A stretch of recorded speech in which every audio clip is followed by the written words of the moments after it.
Core Concepts is the largest private physiotherapy group in Singapore, established in 2003 and registered with the Ministry of Health in Singapore. In this video, we'll be talking about neck pain complications and how to resolve it. Hi, my name is Sylvia. I'm from Core Concepts. I'm a physiotherapist. So some of the common activities that will result in neck pain or stiffness could be, number one, a big one is actually ergonomics, ergonomics. Another one could be sports, depending on your form and depending on the type of sport. And the third one could be an injury, like a traumatic injury like a whiplash, for example. Okay, I want to talk about ergonomics first, because ergonomics is actually a really huge factor for neck pain. Majority of our cases that we see here, a lot of the neck pains and stiffness is really due to ergonomics. So first and foremost, we need to make sure if you're using a laptop that you raise your laptop up to eye level. So the top part of the screen must be at eye level. That's number one. And you need a separate keyboard. One of the problems is you don't have a separate keyboard, but you raise it at eye level.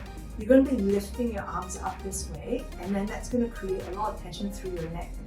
If you don't lift it up and you put it on the table, you're going to be looking down, and that's going to cause strain through your neck as well.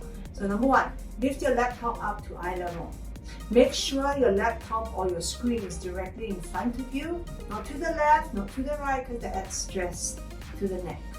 Separate keyboard, separate mouse. That's the most important thing first. Secondly, you need to make sure that you have a good chair and a good table that's relatively at the right height for you. So what do I mean by relatively at the right height? Where you're sitting in front of the computer and working in front of the computer and where your keyboard is, your elbow needs to be at 90 degrees elbow bend. Okay? Not like this, not like this, because when you put in this position, if the table is too high, you're going to raise your arms up. When you raise your arms up, you're going to end up getting a lot of stiffness and tightness through your neck, because your neck muscles have to kick into to try and help. So first and foremost, make sure your table is at about elbow bend 90 degrees height. If your table is too high, and majority of the tables in Singapore are too high. If you measure it from floor to the top of the table, it will be about 75 centimeters to about 80 centimeters. Now that's too high for us. For most of us, we should really be about 70 centimeters. So what does that mean? It means that our arms are always elevated. Okay, so what do? We can't chop off the legs of the table, right? Unless you have an up and down table. If you do, well then good. If you don't, that means that you need to sit taller. You need to sit higher. So you can raise your seat up so that your elbows are at 90 degrees. Okay, so that's one way to solve it. If you don't have an up and down chair, a chair that can raise up and down, then put cushions underneath your bottom to raise your body up so that your elbows are at 90 degrees. That's the first one. Second one, you need to be able to sit all the way to the back of the chair. If you don't sit all the way to the back of the chair, and you sit on the edge like this, over time you are going to do this because your back muscles are going to be so tired that it won't be able to hold you up. So make sure you sit all the way to the back of the chair. You should have 4-finger space behind the back of the knee. That's the correct depth of the chair. And then use your chair, the back of the chair, to do the work for you to keep you upright.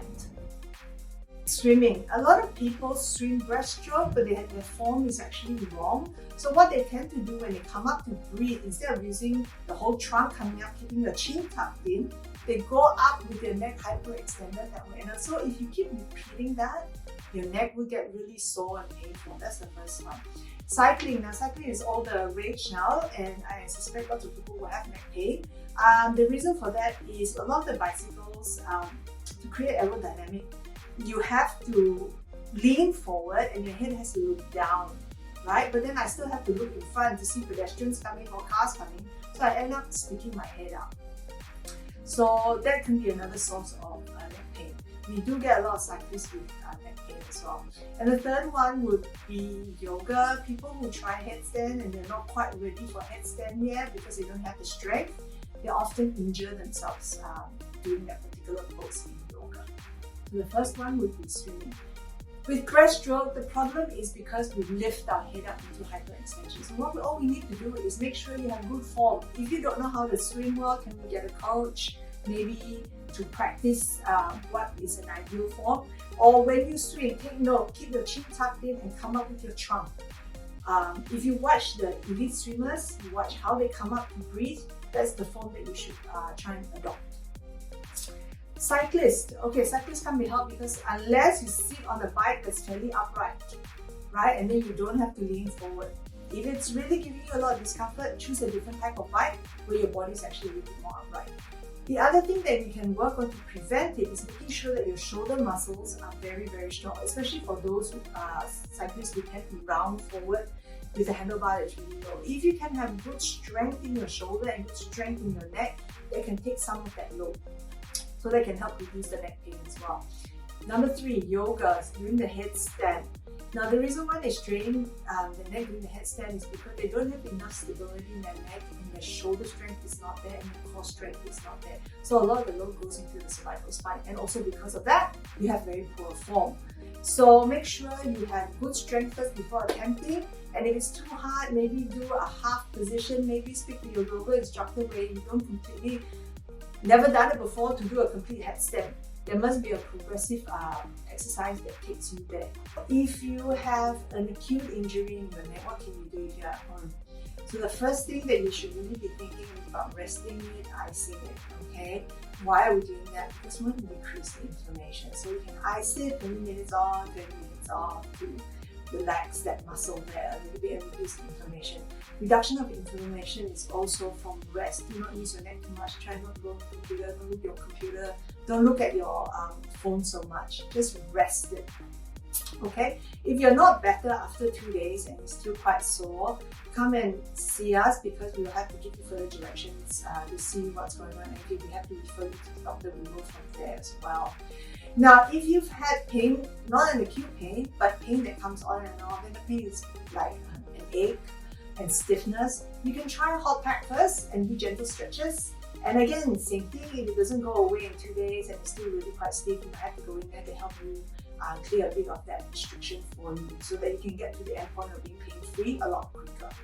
What do you expect when you first come in to see us? So what we'll do is when you come in, we will do an assessment to find out what's the actual cause of the pain. So how we do that is actually asking you questions about how it came on, what activities make it worse, what type of pain you have. So that's just to establish a direction of possible diagnosis.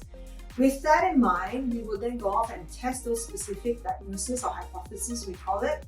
And by the end of the objective session, you should have a fairly clear diagnosis of what the problem is. Immediately after that, we will start treatment to get rid of your symptoms, get rid of your, if it's stiffness, if it's pain, if it's numbness. We'll go ahead and do that within that session.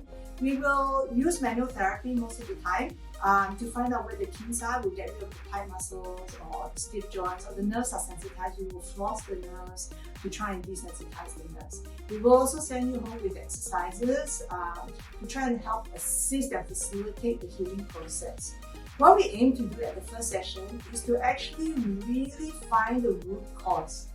We are not only about symptom reduction, but really what is the problem, and then we will session by session, we will clear all the possible structures that could be involved, and then get to the root cause, and we are hoping that there will be no recurrence. That's our goal for you.